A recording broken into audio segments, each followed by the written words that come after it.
Buongiorno a tutti, ben ritrovati Radio Rossonera, obbligo di riscatto 26 giugno del 2023. Buongiorno a tutti, buona settimana, ciao Bea. Ciao a tutti, buongiorno. Cara Beatrice Sarti, siamo arrivati anche al 55esimo giorno dall'inizio del campionato, 8 settimane circa dall'inizio della nostra Serie A. Il mercato del Milan, che è l'argomento principale di obbligo di riscatto, ancora in entrata non è decollato, non è partito. Vedremo se questa ultima settimana di giugno quantomeno potrà essere viva come le precedenti, ma almeno di segno opposto rispetto alle ultime che abbiamo vissuto e che non sono state particolarmente felici. È una speranza, Bea. Sì, è una speranza perché sono state settimane difficili e il tutto inizia con l'addio di Zlatan Ibrahimovic e poi è una scala di eventi che non credo abbiano reso felice il tifoso del Milan, poi opinioni differenti per carità, però sono state settimane un po' complesse che ci hanno portato ad oggi ad avere a centrocampo praticamente nessuno, quindi credo che bisogna iniziare davvero a fare qualcosa in entrata, perché io ti dico la verità, alla frase "al raduno bisogna avere i giocatori nuovi" ci ho sempre creduto poco, anche perché raramente è successo.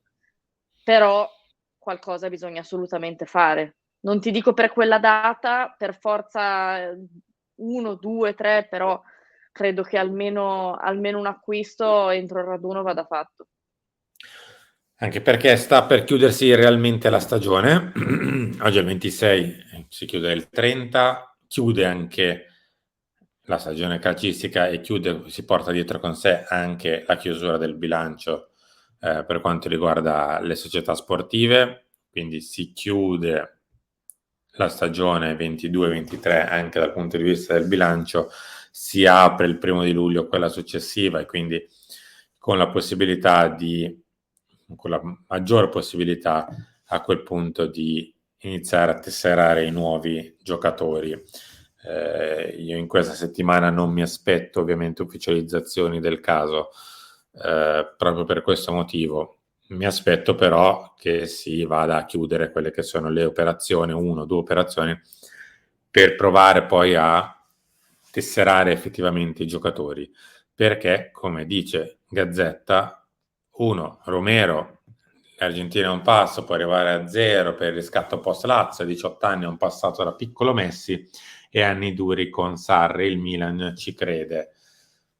Ok, questa ovviamente è un'operazione così di contorno di un ragazzo di 18 anni che va a 0 perché la Lazio soldi alla gente non li vuole dare. Tra l'altro, interessante questa cosa che Romero è una battaglietta, diciamo così, di commissioni, cioè la gente fa i ramadani, chiede soldi per la firma e noi ci stiamo. Comunque ragioniamo. Per Arda Güler è la stessa cosa, cioè dopo ne parliamo, 17,5 è la clausola, ma il Milan sta ragionando e ragionare vuol dire dare soldi al papà che è il procuratore per portarselo a casa. È un cambio di rotta interessante, visto che negli ultimi anni eravamo un po' paladini del contrario, ma tornerei al centrocampo prima di Romero, giustamente. Interessa il giusto in questo momento, ovvero 5 colpi Kamada in bilico oltre a Frattesi, Fari su Reinders. Centrocampo da rifare. Il giapponese vuole i rossoneri, ma serve tempo. Il club intanto batte strade diverse. Piace Loftus-Cheek e Pioli sogna Milinkovic.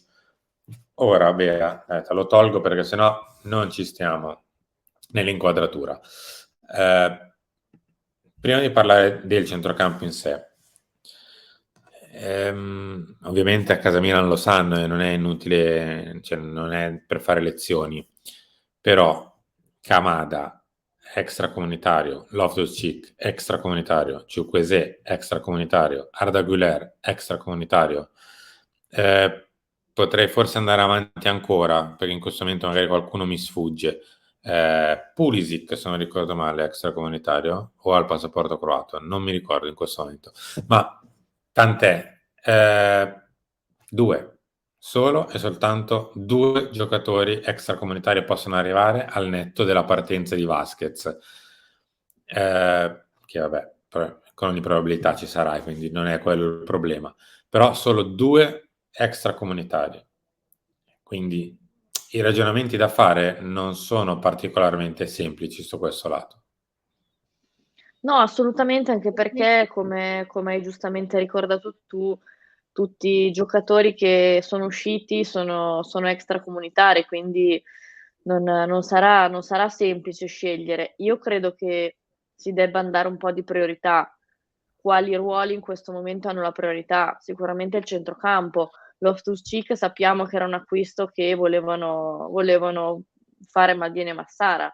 Poi al di là di questo, che non è che per forza non bisogna escludere le idee che avevano proposto Maldini e Massara, però io credo che in questo momento si debba andare di priorità, perché se ci pensi, i giocatori che hai nominato tu, a parte Pulisic che non mi convince del tutto, credo che servirebbero tutti, perché servirebbe Chukwueze, servirebbe Loftus-Cheek, servirebbe Kamada, Arda Güler credo che sia più un volerselo prendere prima che arrivino gli altri ad oggi, perché non mi sembra una priorità, cioè non mi sembra che ti sia propriamente un giocatore non utile sono tutti, però ecco, non mi sembra che sia un'emergenza da risolvere Arda Güler, però per carità il Milan c'è tanto, c'è un interesse forte, però bisogna davvero ragionare per priorità, perché oggi a centrocampo siamo pochi e io non so se Kamada è utile al centrocampo attuale del Milan,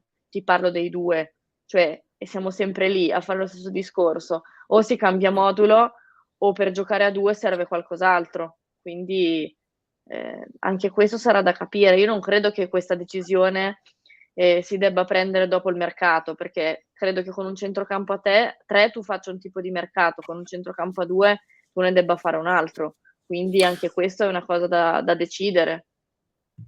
Bea, vuoi fare un appello per avere più like di Carlo Pellegatti questa mattina? Vabbè, i like Abba- vanno messi i like Battaglia vanno di messi like. sempre, anche perché non vi costa niente. Oggi è anche il compleanno di Paolo Maldini, quindi se volete non solamente, mettere like, ma anche commentare, fatelo, perché è il compleanno di una persona che ha fatto la storia del Milan, al di là di tutto quello che sta succedendo.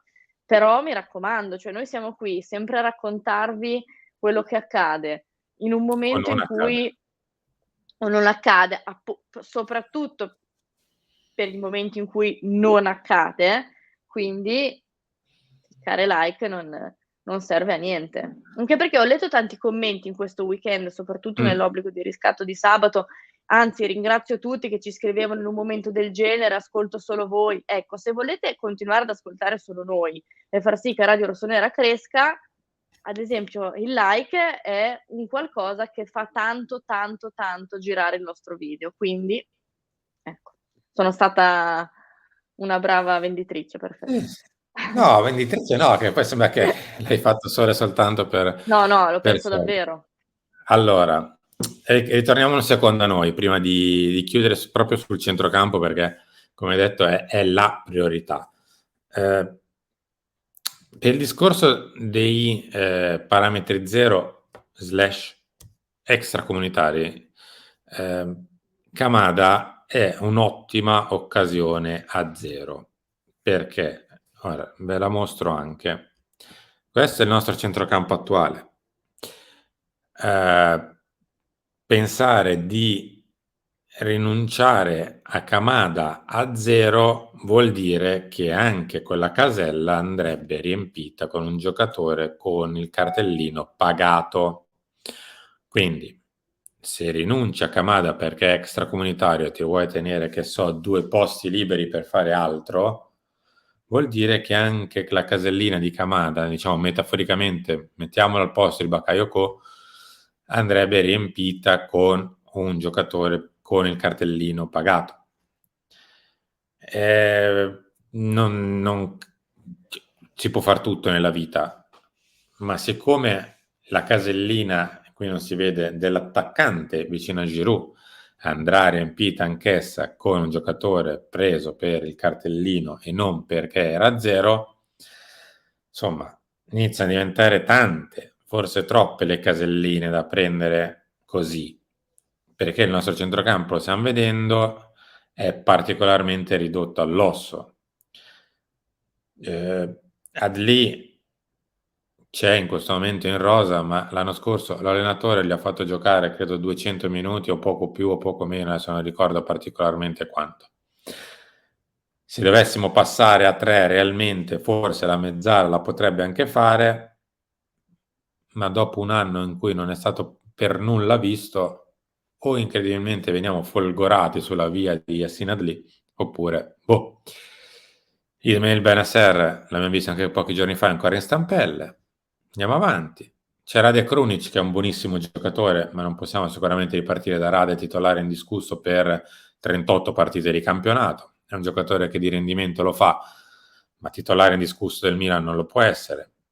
Tommaso Pobega ancor meno. Alexis Almacher, magari se giochi a 3 mezzala lo puoi anche ricucinare, perché comunque è un giocatore intelligente, ma anche lui sarebbe da prima adattare e poi nel caso non un titolare indiscusso.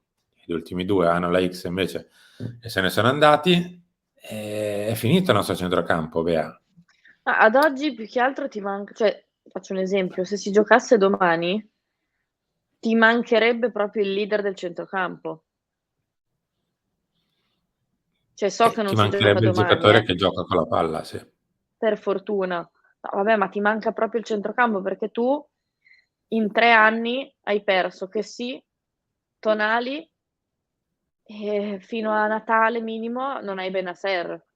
Quindi cioè quello che era il tuo centrocampo, che io mi ricordo, il centrocampo del Milan è invidiato, che è vero, perché a me piaceva tantissimo, ad oggi non ne hai nemmeno uno, cioè zero. Quindi è un qualcosa che fa riflettere. Cioè ad oggi tu devi proprio portarti a Milanello qualcuno che sappia guidare Rade Krunic, che sappia guidare Tommaso Pobega, perché Isma non c'è. Avevamo il dubbio di Sandro che riuscisse a farlo, perché sappiamo che quest'anno comunque ha fatto fatica Sandro. Sandro quest'anno ha fatto una stagione che è stata tanto influenzata dal fatto che in alcune partite davvero era solo a rincorrere tutto. Quindi ad oggi proprio tu non solo devi portarti a Milanello un giocatore forte, tu devi portarti a Milanello anche un giocatore che sappia essere un leader, perché questo centrocampo senza Isma è molto giovane, è molto inesperto. Sì, poi Rade credo che abbia maturato una discreta esperienza, però non è un giocatore che ad oggi ti saprebbe guidare un centrocampo del Milan. A proposito di centrocampo, questo è in questo momento il giocatore, uno dei giocatori più papabili, ovvero Reinders della Z di Alkmaar, per 1000 motivi. Ha un cartellino che riesce a portare via con una probabilità poco sotto i 20 milioni, quindi con una spesa quantomeno contenuta. È un 98, quindi ancora con un buon margine di crescita e soprattutto è comunitario perché è olandese. Può fare sia a centrocampo a 2 che a 3, un po' più su, un po' più giù del centrocampo, insomma è un giocatore che a centrocampo ci sa stare. Questo per quanto mi riguarda prendere e portare a casa. Però Perché... ad oggi non ti Mm. basta, cioè non puoi No, no, partire beh, prima da qualche giornata parte dovremmo Reinders iniziare, Bea. Krunic. No, no, assolutamente, però io credo che ad oggi proprio tu debba andare anche su un giocatore esperto e leader, cioè lui benissimo, però io mi aspetto, ma non perché me lo aspetto io, ma perché serve un giocatore che sia anche un leader, che sia un giocatore che sappia appunto guidare anche dal punto di vista psicologico il centrocampo, perché guardalo, abbiamo visto prima. No, certo, te lo mostro anche, ma dobbiamo iniziare a riempire tante caselle a centrocampo, perché adesso qua sembra che c'è meno problematica, ma perché ci sono Adli, Salmacher e Ismail Benasser sembra un giocatore arruolabile già la prima giornata, cosa che non sarà No. assolutamente. Quindi in realtà magari ne parliamo nel talk di oggi, facciamo anche una grafica per renderci bene l'idea che il nostro centrocampo è completamente vuoto. Dobbiamo riempirlo tanto e quindi da Reinders si può partire, come si può partire da giocatori tipo Koopmeiners e Hjulman per restare in Italia, anche se insomma tipo Reinders viene via un prezzo, Koopmeiners viene via tutt'altro tipo di prezzo. Più che altro, più passa il tempo, più la gente sa che sei a corto di centrocampo e sei a corto anche di tempo. Chiudiamo con Arda Güler, perché anche poco fa dalla Turchia dicono che il Milan voglia rilanciare per Arda Güler, addirittura andare sopra il prezzo della clausola, 22 milioni, ma onestamente non capisco il perché. Quando c'è una clausola devi semplicemente convincere il giocatore, cioè, per intenderci, tu puoi anche darne 50 al Fener, ma se il giocatore poi è più convinto dal Real Madrid, il Real Madrid a quel punto paga la clausola a 17,5 al Fener e arrivederci e baci, cioè non serve andare sopra l'offerta. Un conto è No, dire semmai serve andare giusti nell'offerta che chiedono la famiglia e chi fa le sue veci ad oggi, secondo me. è un ragazzo di 18 anni, quindi con tutti i pro e i contro del caso, e probabilmente diventerà un ottimo calciatore. Adesso per ora abbiamo visto solo i primi lampi di questo ragazzo a 18 anni, sembrano lampi molto molto promettenti. È un'operazione di presente e futuro soprattutto, anche di presente, perché comunque è già un giocatore che nel campionato turco ha giocato parecchio quest'anno. Lo vediamo anche in grafica, ha già fatto più di 1500 minuti, quindi è un giocatore che ha giocato. Poi da qui a dire sull'esterno destra ci fermiamo qui, forse no, però il problema è che anche lui è extracomunitario, cioè ragazzi diventa veramente problematico fare questo tipo di mercato ora. Sì, assolutamente. Vediamo come ne riusciamo a uscire, Bea, perché non sarà Sì, semplicissimo. no, non sarà semplicissimo, ma ripeto, io spero che si valutino le priorità, perché ad oggi, cioè, ti faccio un esempio, se ti arrivasse un centrocampista a 0, extracomunitario, purtroppo devi dare la priorità a lui. Cara Bea, noi siamo arrivati in chiusura. Ci ritroviamo tra pochi minuti per Chiama Milan alle 11, poi lancia alle 13 il talk alle 16, filo rossonero delle 19 e 19:15 stanza di bottoni. Oggi il lunedì, come al solito, è un po' più pieno del solito. Bea, grazie, buona giornata. Grazie a voi, ciao a tutti, a dopo. Grazie anche da parte mia, mettete like come vi aveva detto Bea, altrimenti se no poi si perdono le sfide. Grazie a tutti per essere stati qui con noi, ci ritroviamo tra poco per Chiama Milan.